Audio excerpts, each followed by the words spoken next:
All right, in 2.8, we're going to look at inverse functions. So we'll start out here with just the examples. Let's see, it says, for each function, find the inverse function. And here's the notation. So the inverse function we denote like so. So it looks like an exponent, but actually that -1's just a superscript. So this just means the inverse of the function f of x, okay? And we denote that f inverse, or f to the -1 of x. So I'm just going to kind of think for a second about inverse functions.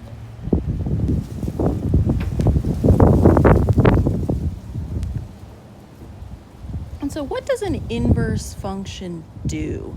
So I think of an inverse function as undoing or reversing the original function.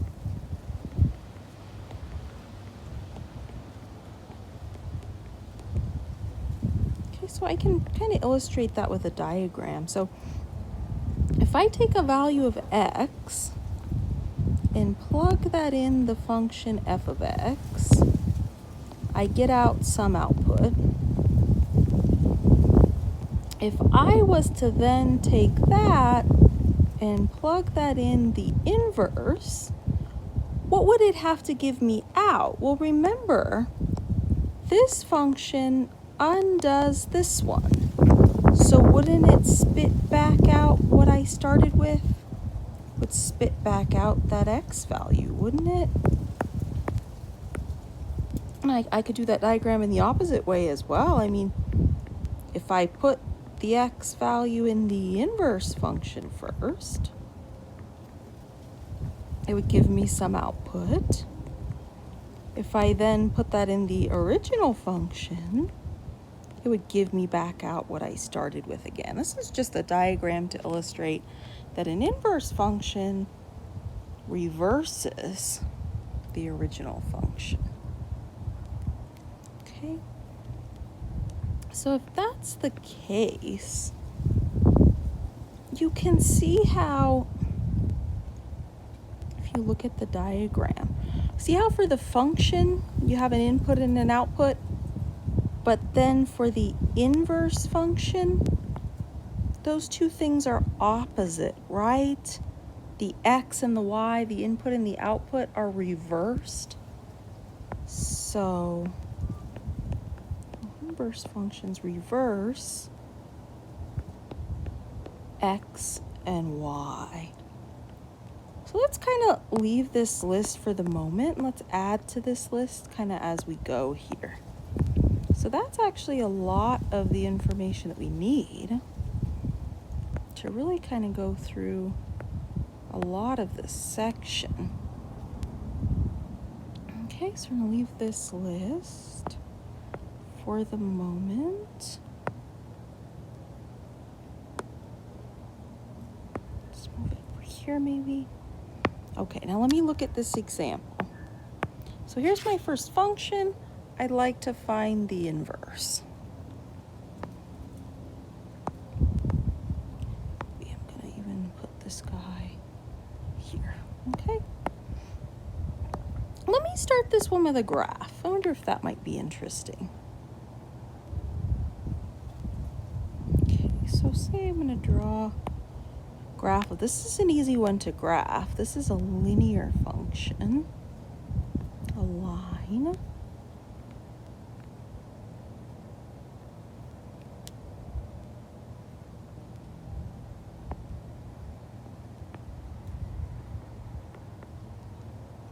Okay, so if I'm graphing that, isn't that the same as -3x plus 6?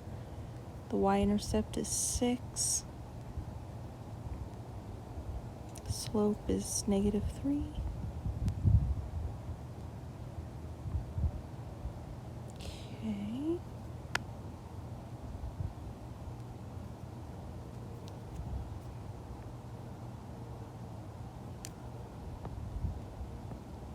Looks something like that. Just There's my f of x. So actually what I'm wondering is, based on that graph, could I actually graph the inverse function? Actually, I could. Because remember, what do inverses do? Reverse x and y. So what if I take these points, like let's see, 0, 6, and I reverse x and y? Wouldn't that then be at 6, 0?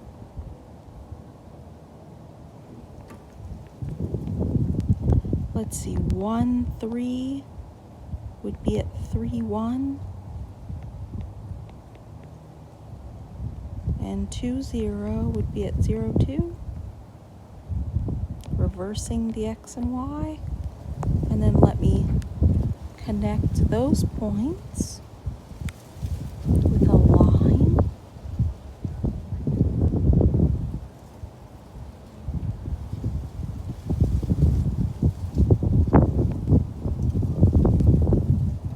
Okay.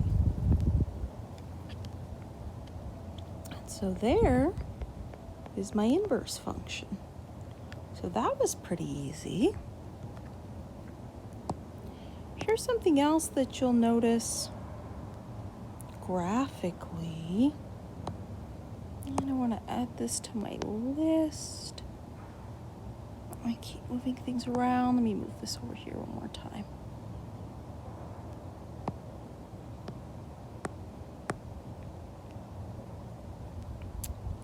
And so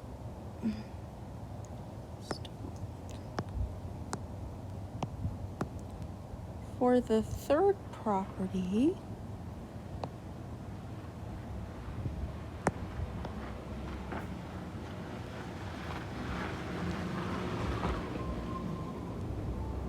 so look at this. When I reverse x and y, what I'm really doing here, graphically,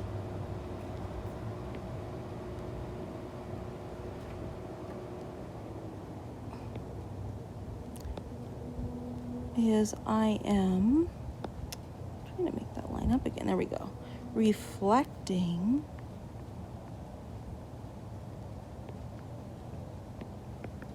over this diagonal, which is y equals x. Okay, so I can say reflect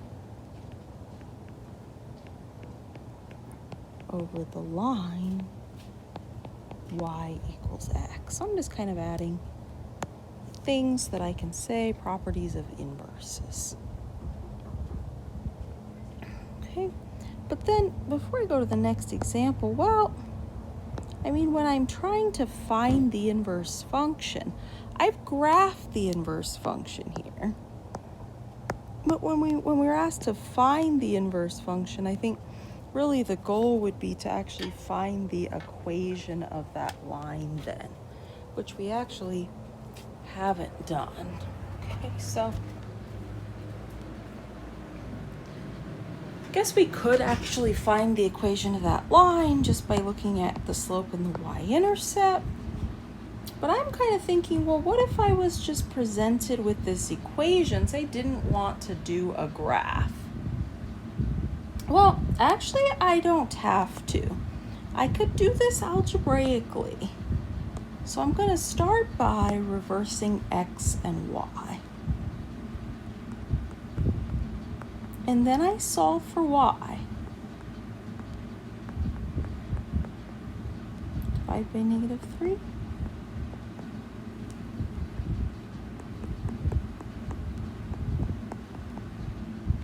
So this is my inverse function. So what did I do? I reversed x and y, and then I solved for y. So let me just look at the graph for a second. Does my inverse function have a y-intercept of 2? Yes. A slope down 1, right 3. Yes. So it looks like I found the correct inverse function, and I graphed it correctly. Okay.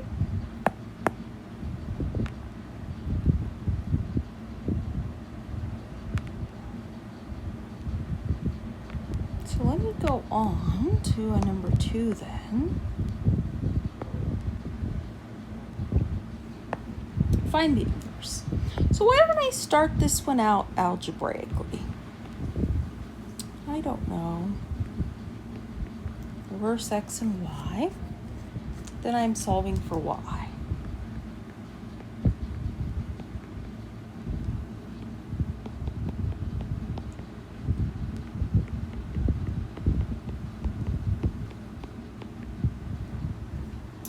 Okay, so I just want to look at the graph for a second. Let's see if we can see what's going on here.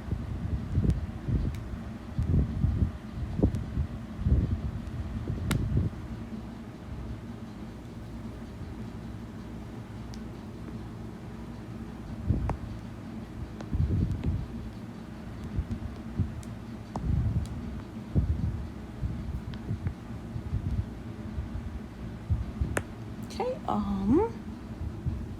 so I start out with a root function, shifted left 3. Let's see, negative 2, 1. 1, 2.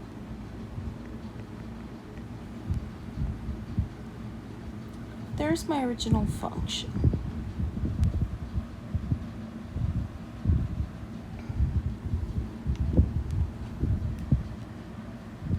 Okay, now be careful, because when I look at this inverse function, this looks like a parabola shifted down 3. So look at this. If I was to graph that parabola, that's what I would get. Well, that could not be the correct inverse function. Because remember,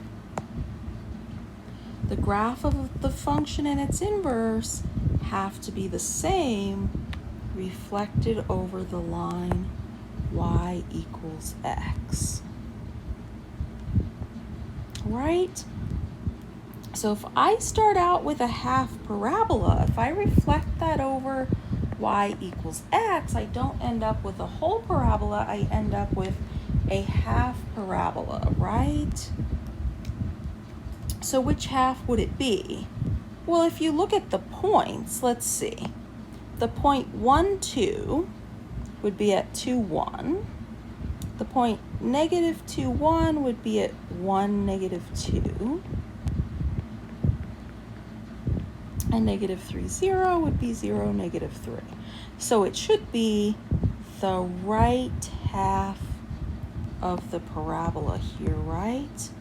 Not the whole parabola.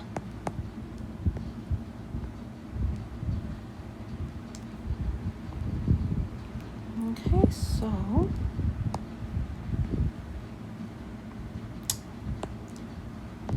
this is my inverse function. Okay, so what do I need to add to my statement over here? Well, I need to say, yes, it's this parabola, but only for the x's that are greater than or equal to 0. That's indicating that I only have a half of a parabola there. Okay, so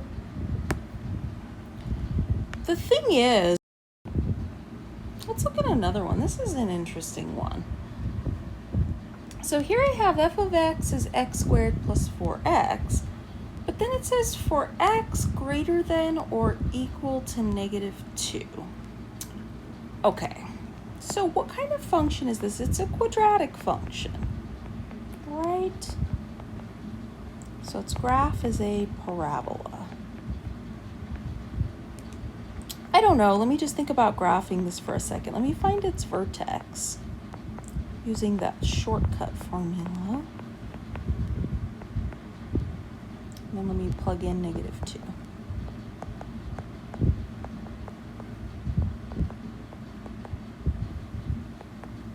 Its vertex looks like negative 2, negative 4. So let me just think for a second. I mean, where's the ruler?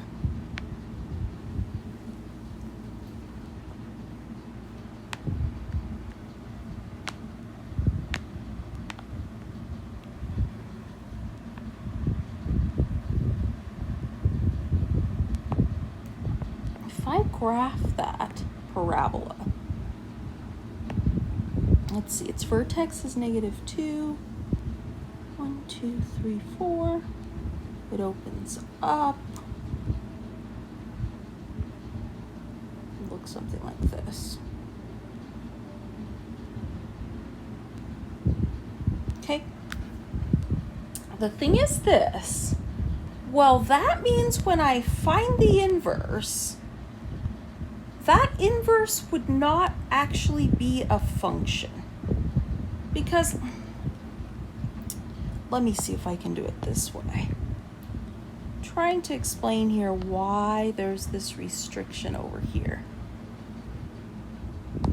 That x is greater than or equal to -2 up here. Okay? So why is that there? Because what happens when I go to find the inverse? Let's leave that graph there for the moment. Let's see, so I'd reverse x and y.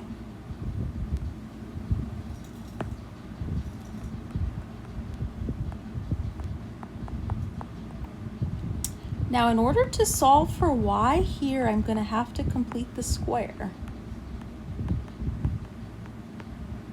Okay, this is an interesting problem. So remember, I add b over 2 squared, so that would be 4 over 2 squared is 2 squared is 4.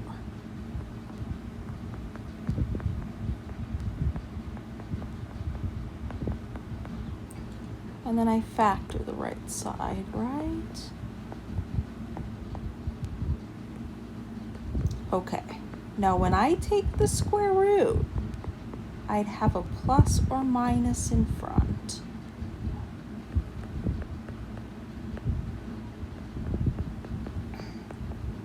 So look at this. What do I have there? I have a root function, shifted left 4 and down 2. But I have the positive branch, and I also have the negative branch. So the thing is that I actually don't have a function here because this does not pass the vertical line test. So the thing is that for an inverse function to exist, the function given we start out with must be 1-to-1. Remember we talked about 1-to-1 functions?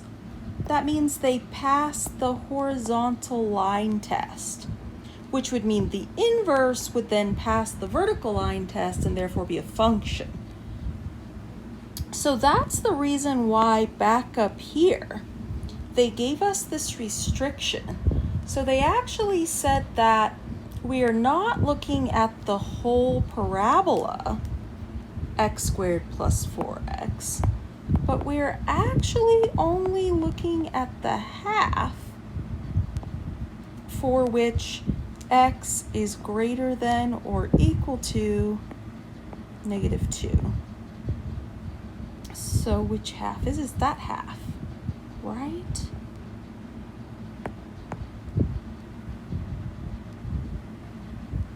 So that's actually the half of that parabola that we're interested in.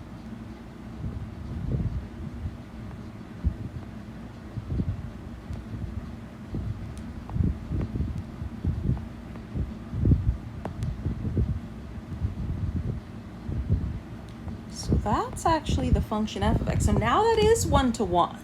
So that's why this restriction here is important. Because that tells me when I come down here, when I found my inverse, that's going to tell me which branch to choose, the top or the bottom. Because let's see, let me look at my points.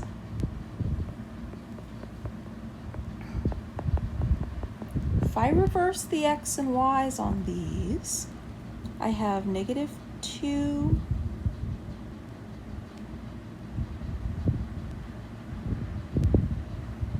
-4. I didn't label this guy right. Double checking my points. Let's see, I have 0, 0, -1, -3. This guy I labeled wrong, didn't I?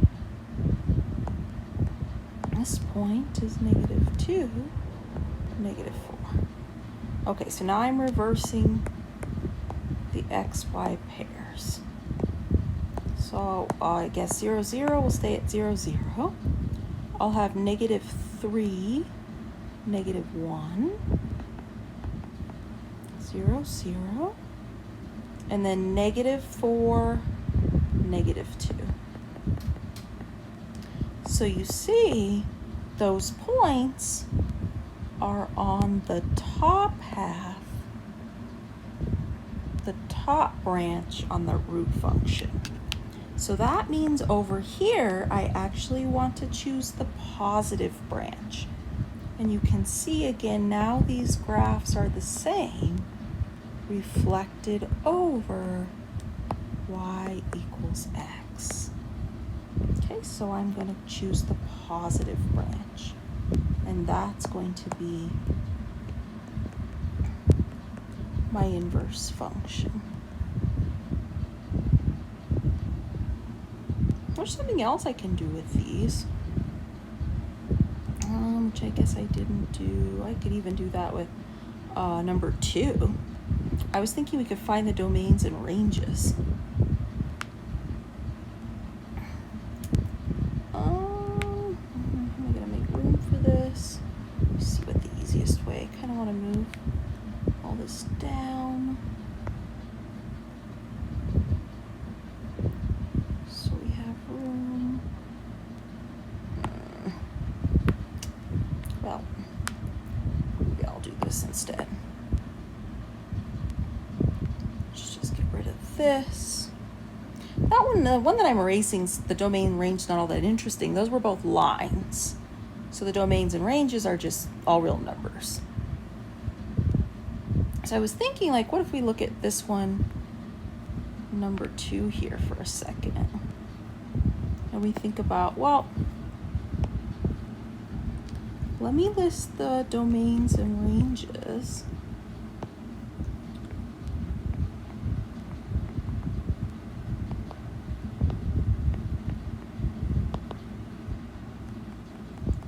Of the function and the inverse.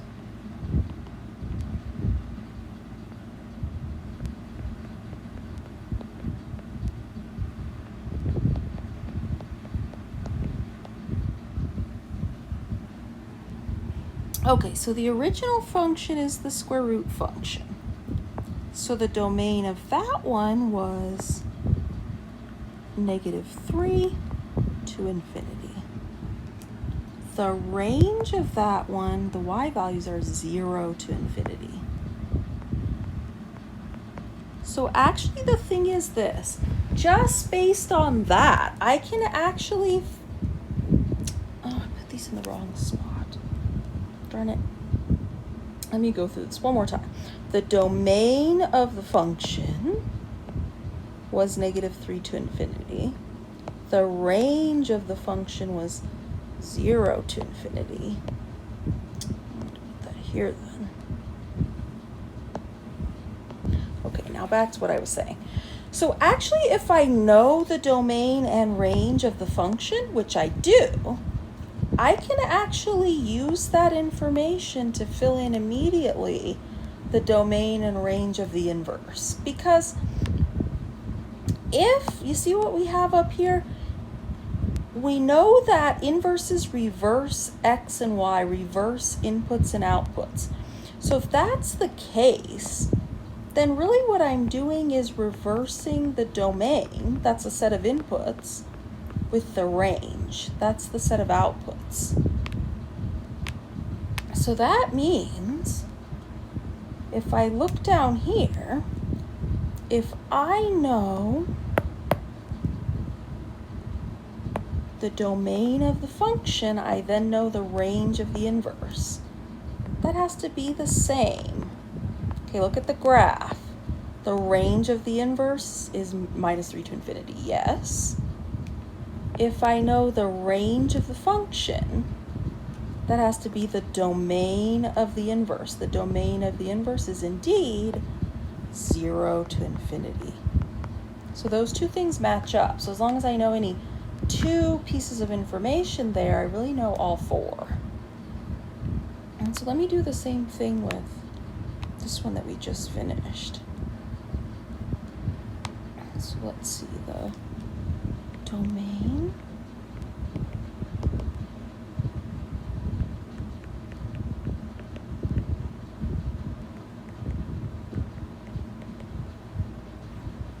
The range.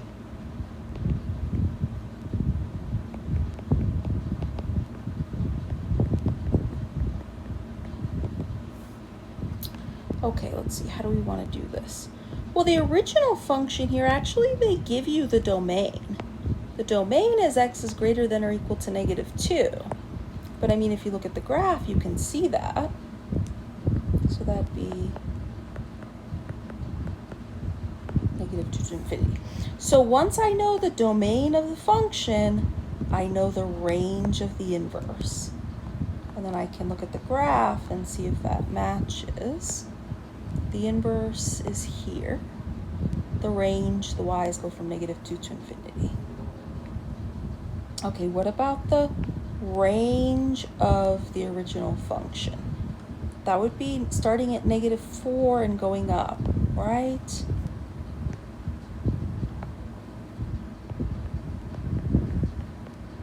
And so that has to match the domain of the inverse. So let's see. That would be from -4 to infinity. Yes, looks good.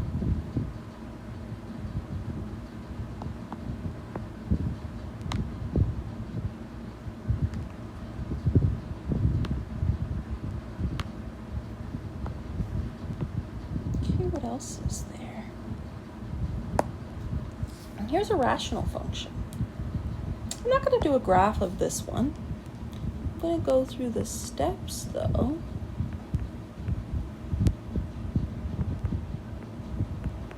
So I've got to solve for y. I'll start by clearing that fraction. Distribute the x.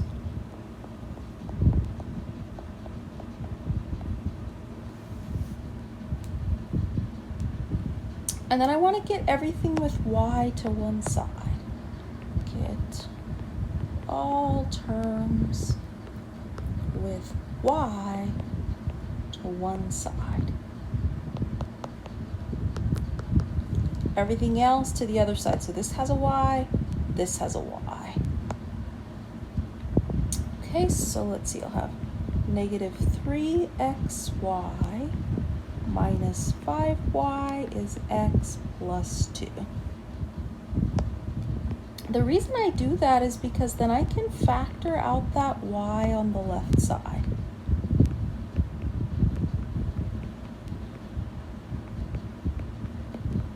And then I'm actually able to divide, and I have my inverse function.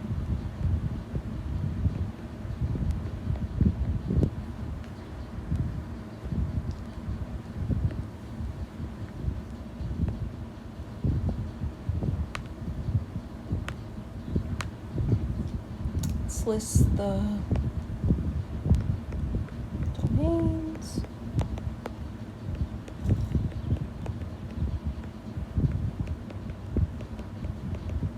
And the ranges again.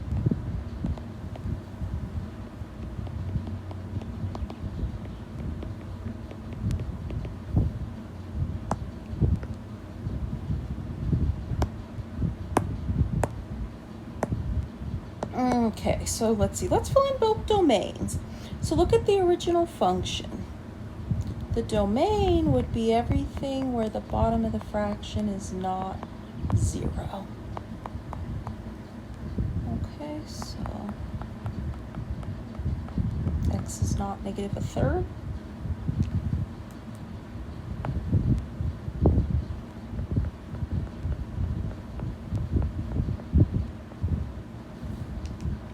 Let me look at the inverse function. Look at the denominator. So the denominator cannot be 0. So that would be all the x's where x is not negative 5/3. Okay, and then let's see. The domain of the function matches the range of the inverse, except the range, I'm of course looking at y. And the domain of the inverse matches the range of the function. And so then I have both domains and ranges.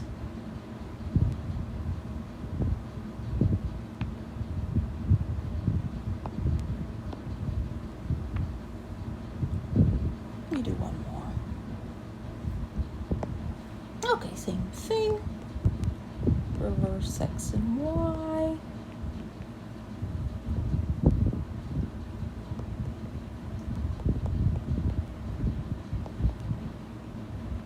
Multiply up the denominator.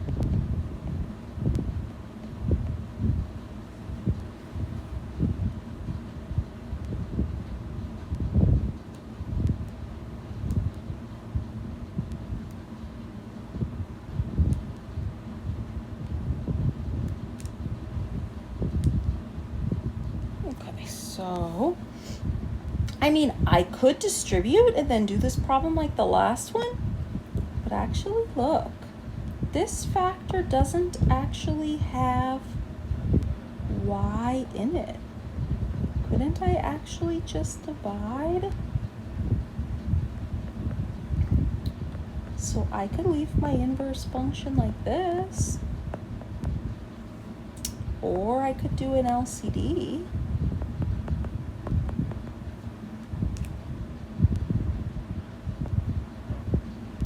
So then what would I have? I'd have 3x, and then I'd have 4 minus 6.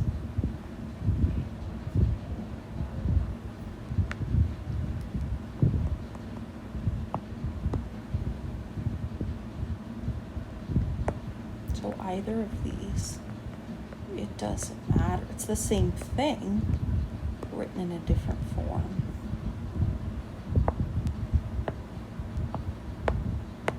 Let's do the domain and range here.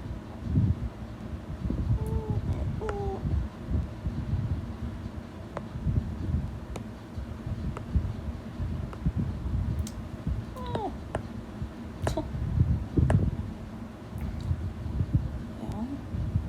what I'm trying to do is make this sort of fit. Oh my goodness. Oh, just write it out. Here, this is what we'll do.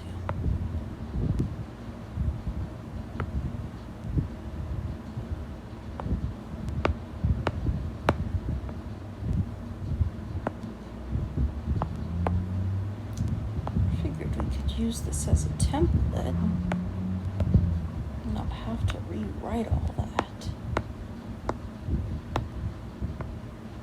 All right. Okay, so let's see. Domain. So the original function would be all the x's except for 3. So that would match with the range of the inverse. That'd be all the y's except for 3. The domain of the inverse would be all the x's except for 2. And that would match with the range of the function. There we go.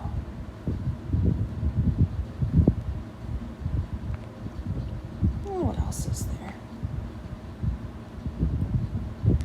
Determine if the functions are inverses. Well, actually, this is pretty easy. So if I want to know if these two functions are inverses, look back at this property up here. When we first started looking at inverses, what did we say? We said, well, look at this diagram. Both of them, really. We said if I take x and plug it into f, and then I take that result and plug it into f inverse, I have to get x. Second one, we said if I take x and plug it into the inverse and then plug that into the function,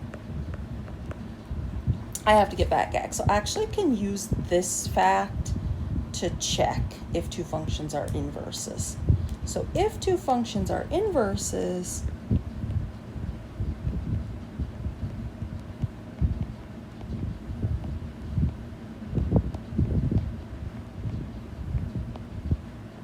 then if I compute their composition in both orders, I get the result x back. So that means if I set up the composition, let's try f of g of x. So remember how the composition works. This goes in here.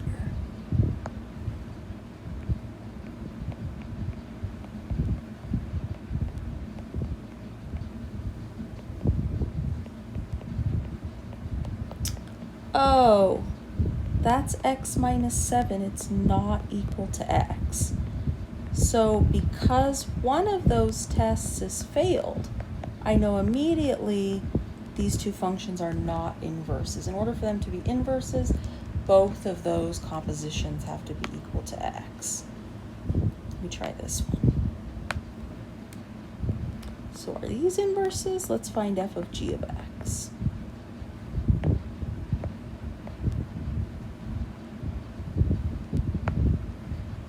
So it's 3.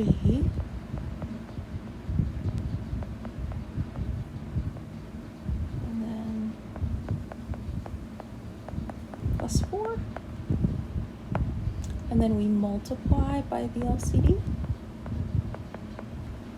Cancels, stays attached. So what is this? 12x, and then 4x plus 4 times 3 minus x.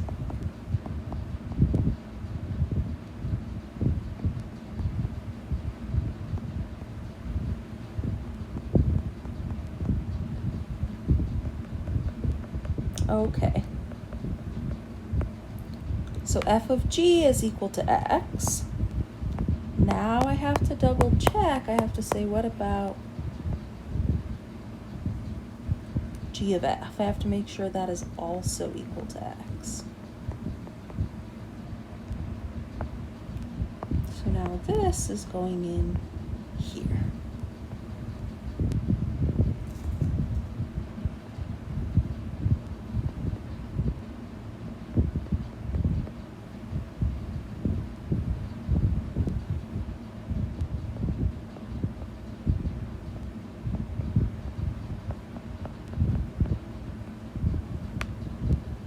Multiply CD, cancel, stay, cancel.